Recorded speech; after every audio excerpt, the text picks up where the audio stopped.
네, 학부모님들 안녕하십니까. 네, 저는 수학을 가르치고 있는 수학 강사 양도인이라고 하고요. 네, 전에는 우선 오늘 세 개의 학교, 내신이 어떤 식으로 나오고 우리 아이가 어떤 학교에 진학하는 것이 내신을 따는 데 가장 유리할지에 대해서 개략적인 설명을 먼저 준비했고요. 그리고 나서 마지막에는 제 수업에 대한 간략한 소개를 마무리로 오늘 설명회를 마치도록 하겠습니다.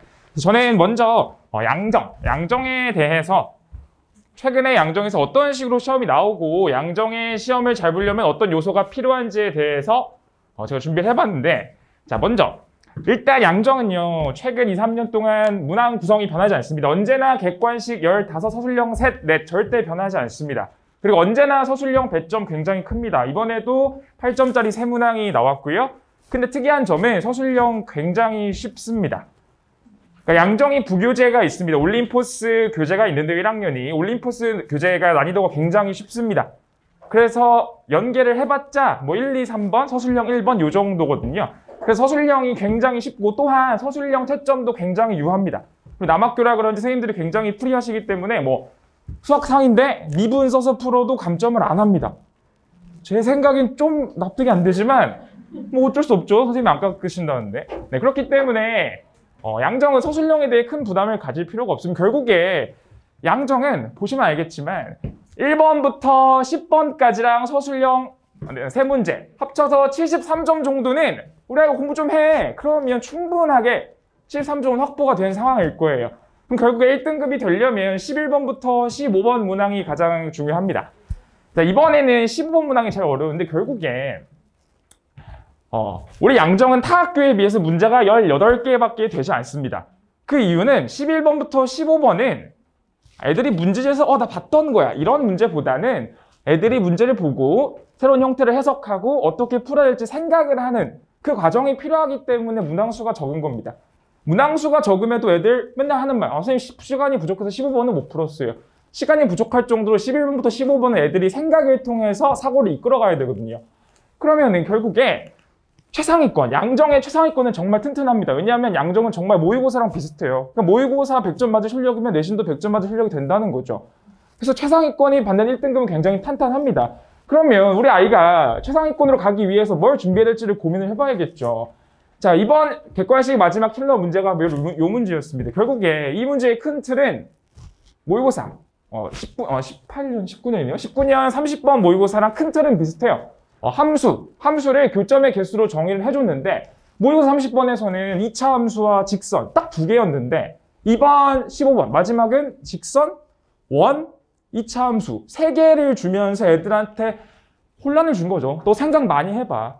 그래서 결국에 우리 애들이 양정시험에 1등급을 받을 수 있는 가장 첫 번째 덕목은 그냥 수학을 잘해지는 겁니다, 여러분. 그냥 뭐 우리 아이 반복학습 별 의미가 없어요. 반복학습 해봤자 1번부터 10번 누구든 쉽게 풀 수 있습니다. 결국에 11번부터 15번을 맞으려면요 근본적인 수학 실력을 키워야 됩니다. 그렇기 때문에 우리 아이가 성실해. 근데 수학적 재능은 살짝 부족한 것 같아. 그러면 사실 양정은 1등급 받기는 조금 어렵다고 생각을 합니다. 제가 항상 저희 반 양정 애들 성적 분포를 보면 최상위권을 제외하면은 2, 3등급 애들은 실력 차가 거의 안 납니다. 그냥 실수해서 한 문제 틀리면 3등급 되는 거고요. 그냥 실수 안 하고 내가 맞을 수 있는 문제 다 맞으면 2등급인 거예요. 그래서 결국에 1등급을 노리신다면 우리 아이가 반드시 내신도 대학에 가서 1등급을 노리신다면 양정은 결국에 수학 실력으로 좀 고민을 많이 해보셔야 될 거라고 생각을 합니다. 네, 두 번째는 그리고 세 번째 마지막으로 양정은요 보통 15번이 아이디어틱한 문제들이다 보니까 선행을 하는 게 굉장히 도움이 많이 됩니다. 이번 15번이 결국에 공통접선의 아이디어로 출제를 한 거였는데 여기 수투에 공통접선이 있거든요. 그래서 공통접선 수업을 많이 들었던 친구들은 공통접선이라는 아이디어를 생각하는 게 크게 어렵진 않았을 거예요. 자, 다음은 목동고등학교입니다. 자, 목동고는 결국에 목동의 대표적인 여학교죠. 네, 그래서 목동고의 가장 큰 특징은 시험 대비해주기는 굉장히 편합니다. 제 입장에서. 왜냐하면 다 프린트 문제거든요. 그냥 시험지를 딱 쳐다보면 우리 목동고 학생들 입장에서 봤던 문제예요. 그러면 목동고 시험을 잘 보려면 제일 중요한 거는 빠르게 푸는 게 가장 중요합니다. 그러니까 목동고 프린트가 그렇게 쉽지 않습니다. 대부분 모의고사 4점짜리 문항들로 구성이 된 게 프린트물의 대부분이거든요.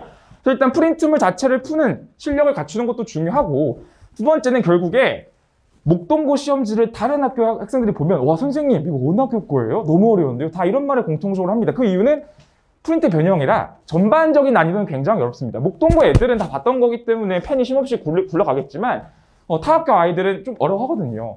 그리고 목동고에서 결국에 킬러 문제는 또 클로도 변형을 해서 내다 보니 숫자를 문자로 바꾸고 숫자를 지저분하게 바꾸고 굉장히 지저분한 문제가 많습니다. 그러다 보니까 우리 아이들이 프린트 연습을 할 때 이런 식으로 해야 내가 계산을 줄여서 빨리 풀 수 있구나. 이런 연습이 중요한 거죠. 결국에 우리 아이들이 목동고를 다녀서 학원에 보내신다면 제일 중요한 건 목동고를 전담해서 케어해줄 수 있는 선생님을 찾는 게 가장 중요합니다. 프린트에 대한 정확한 분석, 빠르게 풀 수 있는 방법에 대한 연구, 그리고 어떤 식으로 변형이 될 수 있는지에 대한 연구가 가능한 학원에 보내시는 게 나중에 목동고에 진학했을 때 큰 도움이 될 거라고 생각하고요. 그리고 목동고는 한 2, 3년 전부터 서술형이 사라졌습니다. 전부 단답형이에요. 단답형이 지금 6문항이라고 써져 있는데 단답형 시험지를 딱 보는 순간 단답형 1, 2, 3, 1, 2, 3, 1, 2, 3 결국에 닷해 보면 한 15문 정도 됩니다. 시간이 굉장히 촉박합니다. 그래서 목동고는 다 봤던 문제고 다 풀 수 있는 문제인데 시계를 딱 보면 내야 되네? 이래서 점수가 80점, 90점 못 맞는 거거든요. 그래서 언제나 등급 컷은 90점 정도에 형성이 됩니다. 안정적으로. 왜냐면 애들이 다 봤던 문제이기 때문에 포인트는 프린트에 대한 대비를 내가 어떻게 할 수 있는지 우리 아이가 어떤 학원을 다녀야 프린트 대비를 잘 받을 수 있는지에 대한 고민을 해보시면 좋을 거라고 생각이 듭니다. 그래서 이번에 목동고 문제였거든요. 단답형에서 가장 시간이 오래 걸렸던 문제인데 보시면 알겠지만 다 똑같습니다. 완전 프린트와 모의고사 기출과 똑같고 바뀐 건 숫자를 m과 n이라는 문자로 바꾼 것 뿐입니다. 그래서 기존 문제는 숫자이기 때문에 그냥 일일이 구해서 계산해도 그렇게 어렵지 않지만 얘는 문자다 보니까 이렇게 일일이 계산을 하는 순간 나락으로 직행하는 거거든요. 이런 문제를 내가 어떤 식으로 빠르게 풀 수 있는지 이 직선의 비율 관계를 통해서 어떻게 빠르게 풀 수 있는지를 미리 연습하는 게 굉장히 중요한 시험이다. 이 정도로 생각을 해주면 될 것 같습니다. 자, 그리고 결국에 목동고는 좀 여학생들 스타일의 시험입니다. 여학생 내가 노력해서 학원 가서 열심히 배우고 열심히 복습하고 변형 문제 열심히 풀고 그러면 자연스럽게 점수가 나오기 때문에 우리 여학생이 내가 수학 실력은 살짝 부족하지만 성실히 할 능력이 있고 자세가 되어 있다면 목동고에 진학하는 거는 그렇게 큰 도박이 아니라고 생각을 합니다. 최근에 사실 진명과 목동 사이에서 많이 고민을 하실 거라고 생각합니다. 그래서 진명이 사실 현재 진명 2학년, 1학년, 2학년 시험이 상당히 쉬웠습니다. 그래서 진명이 이제 쉬워지는 길로 이제 바뀌는구나 라고 생각을 했었는데 올해 1학년 선생님들이 갑자기 시험부터 어렵게 내기 시작하셨습니다.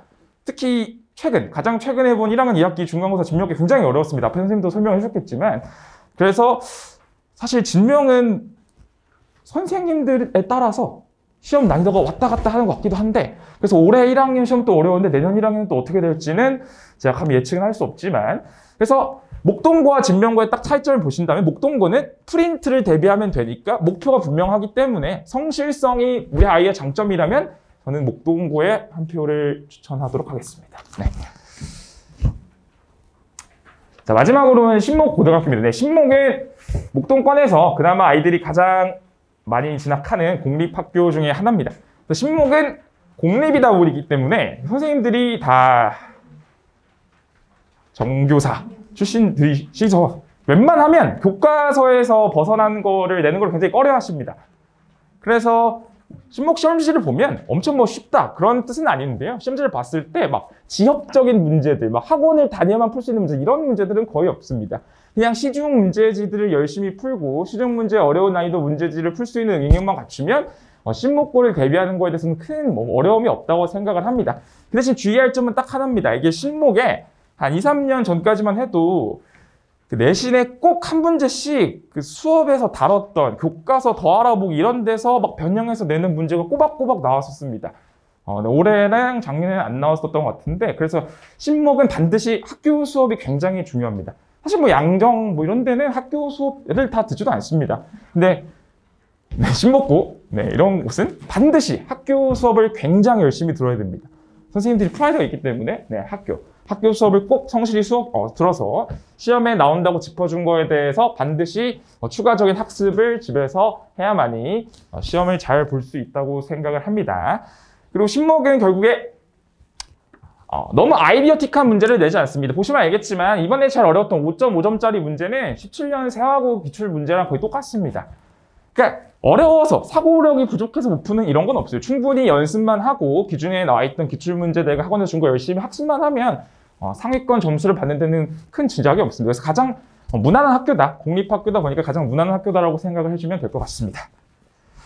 네, 이제 마지막으로는 제 수업 소개를 간략히 하려고 합니다. 네, 저는 가장 1학년, 2학년 내신에서 제일 중요한 건 결국에 내신이 들어가기 직전에 개념 실력 심화. 저는 항상 말하는 게 이거예요. 자연스럽게 개념 실력 심화 수업을 듣다 보면 폼이 최상인 상태로 내신 기간에 들어가게 됩니다. 결국에 수학 수업이라는 거는 선생님 개념 실력 심화 3번 왜 들어야 되죠? 생활해보면 개념 수업을 듣고 그 다음 실력 수업을 들으면 애들이 하는 말, 이게 수원이구나. 애들이 공통적으로 하는 말이 이거거든요. 결국에 여러 번 해야 된다는 건 똑같은 걸 여러 번 하는 뜻이 아니라 개념 수업을 듣고 나서 그때 저와 학생 간의 의사소통이 돼야 실력 수업이 머릿속에 들어오는 거고, 걔를 기반으로 심화 수업을 들어야 4점짜리 킬러 문제들을 스스로 풀 수 있는 연습을 할 시간이 있다는 거죠. 그래서 반복학습이라는 거는 너무 수학만 해야 되는 게 너무 시간 투자 많이 하는 게 아닌가? 전혀 아닙니다. 수학은 많이 해야 합니다. 반드시. 그렇기 때문에 일단 제 이번 방학의 목표는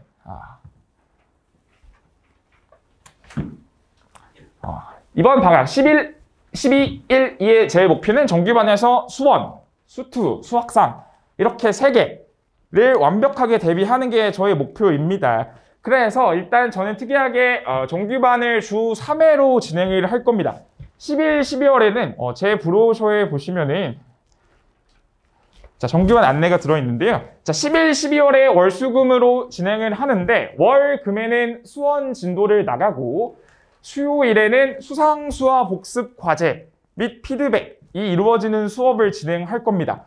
그러니까 일단 제 입장에서 1, 2월에 수화는 특강으로 진행을 할 텐데 수상수화는 어느 정도 난이도가 있는 실력 심화 수업에 해당하는 내용을 할 거기 때문에 11, 12월 수요일에 제가 굳이 주 3회로 끼운 이유는 수요일에 복습 과제를 일단 한번 칠 겁니다. 애들이 실력 심화를 들을 수 있게 일단 다시 어느 정도 재료를 완성하고 리마인드를 해줘야 되기 때문에 수요일에 수상수화를 위한 시간이라고 생각을 해주시면 되고, 이제 1월부터는 월수금 모두 이제 정규반에서 사용을 할 겁니다. 월수금 모두 수투에다 쏟을 겁니다. 수투는 굉장히 양이 방대하기 때문에 1월달 주 3회 모두 수투에 쏟아서 정규반 진도를 나갈 거고요. 그리고 수학하는 집합명제, 함수, 경우의 수 이렇게 3단원이 있는데요. 저는 이번 방학 때는 함수와 경우의 수 2개만 칠 예정입니다. 사실 집합명제는 애들이 어렵다기보다는 그냥 내신 때 가볍게 다뤄주면 되고, 결국에 수학의 본질은 함수입니다.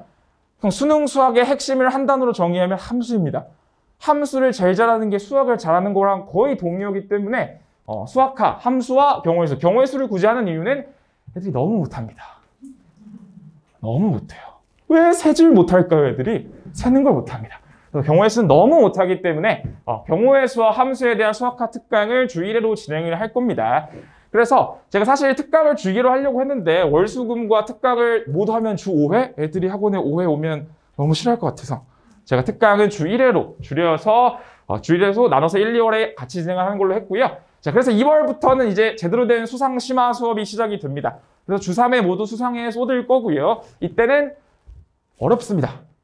반드시 11, 12에 준비가 돼 있어야 합니다. 어느 정도 수상, 복습이 돼 있는 상태로 2월 수학상 심화 수업이 시작이 될 겁니다. 그래서 걔를 기반으로 내신 때 1등급을 향해 열심히 달려갈 준비를 해보도록 하겠습니다.